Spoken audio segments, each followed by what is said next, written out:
राम कृष्ण की प्यारी गैया सारे जग की माता है। राम कृष्ण की प्यारी गैया सारे जग की। बहुत सी जगहों में गाय को लोग जूठा खिलाते हैं, घर की जूठन बची बचाई गाय को देते हैं, वो ठीक नहीं है। इधर तो हम गाय को पूज्य मानते हैं, सारे देवताओं का निवास, संपूर्ण तीर्थों का निवास गाय में मानते हैं, और गाय को जूठा खिलावें, ये अच्छी बात नहीं है, विवेकपूर्ण बात नहीं है। इसलिए गाय को प्रथम ग्रास देना चाहिए, रोटी देनी चाहिए।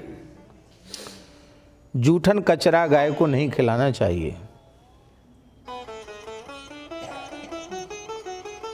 एक शहर की बात है, वहाँ के लोगों ने आकर के हमसे कहा कि महाराज आप कथाओं के माध्यम से प्रेरणा दीजिए। माताएं प्रायः घर की साग सब्जी, फलों के छिलके या कोई खाने पीने की चीज़, उसको पॉलीथिन में बांधा और उसको फेंक दिया, कचड़े में बाहर फेंक दिया। अब घूमने वाली गाय उसको खाती हैं, तो बड़ी बड़ी मात्रा में गायों के पेटों से पन्नियाँ निकलती हैं, पॉलीथिन निकलती है, और कितनी गायों की मृत्यु भी हो जाती है। तो अब सोचते यही हैं कि हम गाय के लिए, चलो गैया खा लेगी, पर ये गाय को खिलाना अच्छा नहीं है। पद्धति से श्रद्धा पूर्वक ही निवेदन करना चाहिए। एक दतिया के शास्त्री जी हैं, श्री कृष्ण शास्त्री जी, उनके घर में गाय है। व्याकरण के बहुत अच्छे विद्वान हैं, संस्कृत के बहुत अच्छे विद्वान हैं। घर में जितनी गाय हैं उतनी थाली भोजन की लगती है। जैसे घर में 15-20 गाय है तो अलग अलग 20 थालियों में गाय के लिए भोजन, जैसे एक व्यक्ति को दिया जाए ना दाल भात फुल्का साग, ऐसे पूरी थाली सजा करके, और जितनी गाय उतनी भोजन की थाली। परिवार के सदस्य कम हैं, गाय ज़्यादा हैं, इस तरह से दोनों समय गाय की आरती पूजा, और स्वयं पूरे परिवार के सहित इतने अच्छे संस्कृत के प्रकांड विद्वान होते हुए भी बड़ी श्रद्धा पूर्वक प्रातःकाल उठ करके वे गाय की सेवा करते हैं। स्वयं प्रोफेसर हैं, संस्कृत पढ़ाते हैं, व्याकरण पढ़ाते हैं बड़े विद्यालय में, लेकिन भगवान की प्रेरणा से वे स्वयं अपने हाथ से गौ सेवा करते हैं।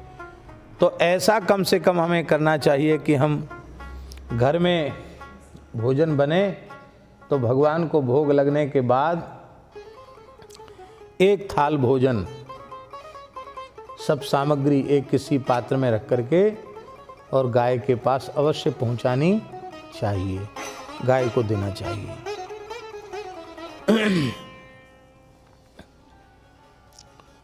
जहां गाय बंधती हो वहां बकरियों को नहीं बांधना चाहिए। क्यों नहीं बांधना चाहिए? स्कंद पुराण में लिखा है, गावः नास मवाप्नोति तथा तत्राज बंधने।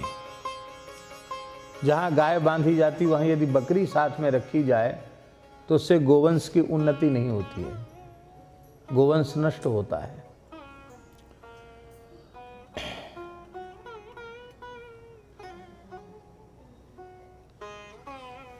जहाँ 1 वर्ष बकरी बंध जाती है वहाँ 12 वर्ष गाय बंधती है, तब वह जगह पवित्र होती है। इसलिए गाय को बकरी को गायों के साथ नहीं रखना चाहिए, अलग रखना चाहिए। गौशालाओं में मलमूत्र का त्याग नहीं करना चाहिए। संध्या के समय गौशालाओं में भारतीय देसी गाय के घी का दीपक जलाना चाहिए। भले ही थोड़ी देर के लिए जले। स्कंद पुराण में लिखा है कि संध्या के समय जो गौशाला में दीपदान करते हैं उनसे लक्ष्मी की वृद्धि होती है, क्योंकि गायों में लक्ष्मी का निवास है। राम कृष्ण की प्यारी गैया सारे जग की माता